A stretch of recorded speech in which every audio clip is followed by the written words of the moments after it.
Hello friends, आपका स्वागत है हमारे चैनल पर। मेरा नाम है ध्रुव और आप देख रहे हैं द लर्नर्स कम्युनिटी। आज की वीडियो में हम बात करेंगे फिफ्थ सेमेस्टर के पॉलिटिकल साइंस सब्जेक्ट, जो कि है आपका जेनरिक इलेक्टिव कोर्स का political science, understanding international relation. ठीक है। अंडरस्टैंडिंग इंटरनेशनल रिलेशन आपके सब्जेक्ट का नाम है, ये आपका यूनिक पेपर कोड है। ये सब्जेक्ट जो पॉलिटिकल साइंस का है वो आपको जीई कोर्स के अंतर्गत आपको देखने को मिलता है। अगर आपने जीई में पॉलिटिकल साइंस को चुना है तो आप इस सब्जेक्ट को जरूर देखिएगा। आज की वीडियो में हम इस सब्जेक्ट के प्रीवियस ईयर के क्वेश्चन पेपर को कवर अप करेंगे और देखेंगे किस टाइप के क्वेश्चन आते हैं, क्या पूछा जा सकता है आप लोगों से। ठीक है, और उससे रिलेटेड जितनी भी चीजें हैं। तो इंपॉर्टेंट वीडियो होने वाली है, वीडियो को कंप्लीट देखिएगा, स्किप मत करिएगा कहीं पे भी। अब हम बात करते हैं, 3 घंटे का आपको टाइम दिया जाएगा, 90 नंबर का आपको पेपर, क्वेश्चन पेपर जो है वो दिया जाएगा। बात करें क्वेश्चंस की, तो आपको attempt any 5 question, total number of question जो कि आपको यहाँ पे देखने को मिल जाते हैं 10 क्वेश्चन में से आपको टोटल 5 क्वेश्चन अटेम्प्ट करने हैं। 5 क्वेश्चन के आंसर आपको यहाँ पे लिखकर दिखाने हैं। ठीक है, आप कोई भी एक मीडियम इंग्लिश या फिर हिंदी को चुन सकते हैं, उसमें अपना पूरा पेपर लिख सकते हैं। All question carry equal marks, जितने भी क्वेश्चन है सारे के सारे क्वेश्चन इक्वल मार्क्स को कैरी करते हैं। ठीक है, कोई भी क्वेश्चन जो है वो कम या ज्यादा नंबर का नहीं है, सेम नंबर के आपको सारे क्वेश्चन देखने को मिलेंगे। तो आप लोग जो भी क्वेश्चन आपको आता है आप उस क्वेश्चन को कंप्लीट करिए, आपको पूरे में से पूरे नंबर सही प्रकार से अगर आपने लिखा होगा तो आपको देखने को मिलेंगे। क्वेश्चन नंबर 1 आता है। क्वेश्चन नंबर 1 में आपसे यहाँ पे पूछा गया है कि के अंतर्राष्ट्रीय संबंधों के पर दृष्टिकोण का आलोचनात्मक मूल्यांकन करें, वे पारंपरिक ढांचे से किस प्रकार भिन्न है। ठीक है, जो अंतर्राष्ट्रीय संबंध है उनको आप कह सकते हैं कि दृष्टिकोण जो है उसके ऊपर आपको आलोचनात्मक मूल्यांकन करना है, मतलब क्रिटिकली इवेलुएट करना है। काफी डिटेल में आपको उसको बताना है अंतर्राष्ट्रीय संबंधों को। ठीक है। दूसरा कि ये जो अंतर्राष्ट्रीय संबंध का पूरा ढांचा है, पारंपरिक ढांचे से किस प्रकार अलग है, ये आपको बताना है। Critically evaluate the international approach to international relation. ठीक है, international approaches to international relation है, ये आपको बताना है क्रिटिकली। उसके बाद क्या डिफरेंस है ट्रेडिशनल फ्रेमवर्क से, ये आपको यहाँ पे एक्सप्लेन करना है। ठीक है, ये हो जाता है आपका क्वेश्चन नंबर 1। ये क्वेश्चन जो है वो 2 पार्ट्स में डिवाइडेड है, आपको दोनों पार्ट्स को जो आंसर है वो लिखना होगा। पहले आप अंतर्राष्ट्रीय संबंधों के जो दृष्टिकोण है उसके ऊपर आलोचनात्मक मूल्यांकन करेंगे। उसके बाद जब आप ये पूरा मूल्यांकन कर देंगे तकरीबन 5 से 6 पॉइंट्स में, उसके बाद आप ये बताएंगे कि पारंपरिक ढांचे से किस प्रकार वो अलग है या डिफरेंट है, ये आपको बताना है। उसके लिए भी आप 4 से 5 पॉइंट में एक्सप्लेन कर सकते हैं, और अंत में आप लिखेंगे निष्कर्ष, मतलब कंक्लूजन, जो कि आपके आंसर को कंप्लीट कर देगा। क्वेश्चन नंबर 2 आता है, जिसमें पूछा गया है कि आधुनिक वैश्विक व्यवस्था को आकार देने में इतिहास और सभ्यताओं के महत्व पर चर्चा करें। ठीक है, आधुनिक वैश्विक व्यवस्था जो है उसको आकार देने में जो इतिहास, जो हमारी हिस्ट्री है, या फिर आप कह सकते हैं कि इतिहास के बाद जो सभ्यताएं हैं उनकी क्या महत्व है वो आपको यहाँ पे बताना है। Discuss the significance of histories and civilisations in shaping the modern global order. जो मॉडर्न ग्लोबल ऑर्डर है उसको शेप देने में हिस्ट्री का और सिविलाइजेशन का किस प्रकार का आप कह सकते हैं कि महत्व रहा है, वो आपको यहाँ पे बताना है। क्वेश्चन नंबर 3 आता है। क्वेश्चन नंबर 3 में आपसे पूछा गया है how globalisation has transformed the concept of state sovereignty, provide theoretically and empirical insights. ठीक है, तो ये आपका क्वेश्चन नंबर 3 है, जिसमें आपको हिंदी में अगर हम पढ़ें तो इसको हमें देखने को मिलता है कि वैश्वीकरण ने राज्य संप्रभुता की अवधारणा को किस प्रकार बदल दिया है, सैद्धांतिक और अनुभवजनक अंतर्दृष्टि प्रदान करें। ठीक है, वैश्वीकरण ने जो राज्य की संप्रभुता होती है, अगर आपने 12वीं की जो पॉलिटिकल साइंस है उसको अच्छे से पढ़ा होगा तो आपको देखने को मिलेगा कि वहां पे जब वैश्वीकरण आया, मतलब ग्लोबलाइजेशन आया, तो उसने राज्य की संप्रभुता या राज्य के जो अधिकार है, पावर है, उसको कम किया था। ठीक है, तो जो उसकी अवधारणा है राज्य की संप्रभुता की, जो पूरा का पूरा अवधारणा है, ठीक है, उसको किस प्रकार से बदला आपको ये बताना है। उसके बाद सैद्धांतिक और अनुभवजन्य अंतर्दृष्टि अंतर्दृष्टि आपको यहाँ पे प्रदान करनी है।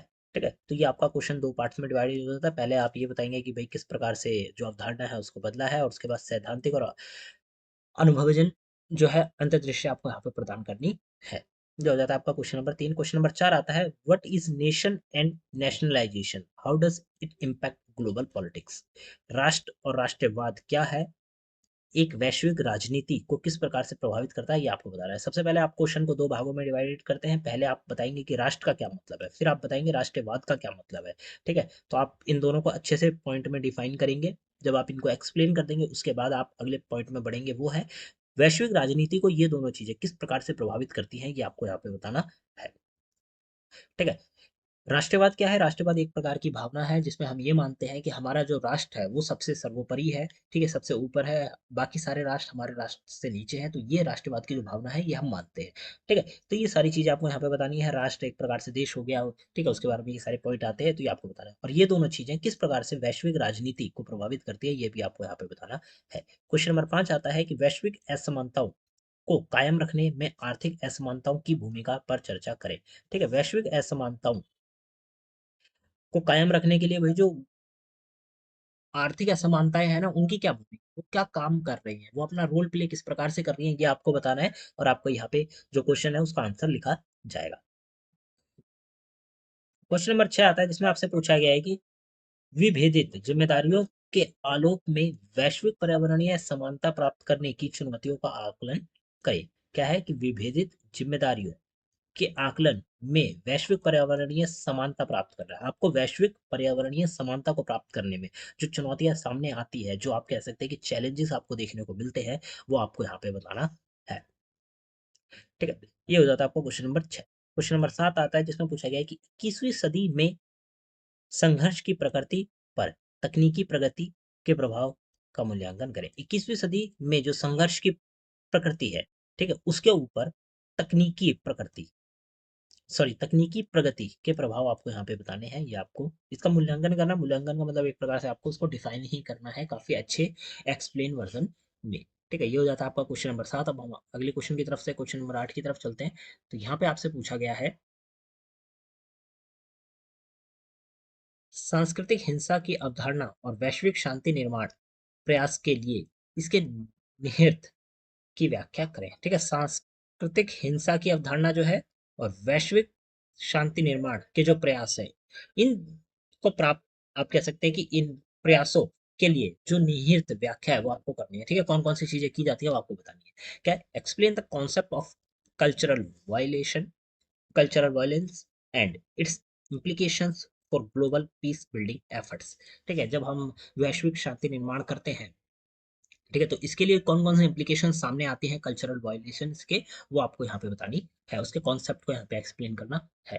क्वेश्चन नंबर 9 आता है जिसमें पूछा गया है कि समकालीन कूटनीति और वैश्विक शासन को आकार देने में इंटरनेट की भूमिका का आकलन, आलोचनात्मक विश्लेषण करें। समकालीन कूटनीति और वैश्विक शासन को आकार देने में जो इंटरनेट ने हेल्प करी है या जो अपनी भूमिका निभाई है, ठीक है, वो आपको यहाँ पे बताना है। Critically analyse the role of internet in shaping contemporary diplomacy, global governance governance, ठीक है? तो ये आपको यहाँ पे बताना है। क्वेश्चन नंबर 9 हो जाता है। क्वेश्चन नंबर आपका 10 आता है जिसमें आपको 4 टॉपिक दिए गए हैं, 4 में से किन्हीं 2 टॉपिक के ऊपर आपको शॉर्ट नोट लिखना है या फिर संक्षिप्त टिप्पणी जो है वो लिखनी है। टॉपिक क्या है? ए में आपको दिया गया है संघर्ष की प्रकृति, अंतरिक्ष, सिनेमा या फिर संग्रहालय, म्यूजियम्स, ठीक है? ये 4 दिए गए हैं, कोई भी 2 आपको जो ठीक लगते हैं वो आप उनको एक्सप्लेन कर सकते हैं। एक्सप्लेन का मतलब ये क्वेश्चन काफी बड़े नंबरों का है तो आपको काफी डिटेल में उसे एक्सप्लेन करना होगा, ठीक है? ये हो जाता है आपका क्वेश्चन नंबर 10। यहाँ पे आपका अंडरस्टैंडिंग पॉलिटिकल रिलेशन जो आपका सब्जेक्ट है उसके 10 question, important 10 question previous year के क्वेश्चन पेपर के हमने कवर अप कर चुके हैं। अगर आपको इनके आंसर चाहिए आप लोग जल्दी ही हमारे कमेंट बॉक्स में कमेंट करिए कि सर इसके आंसर्स जो है एक्सप्लेन करिए, हम जितना जल्दी हो सकेगा उनके लिए वीडियोस लेकर आएंगे। कुछ भी डाउट हो, कोई भी क्वेश्चन से रिलेटेड डाउट हो, आप कमेंट करिए, हम आपका डाउट जो है वो कमेंट बॉक्स में इजी वे में आपको एक्सप्लेन कर देंगे। मिलते हैं अगली वीडियो में। Thanks for visiting on my channel guys.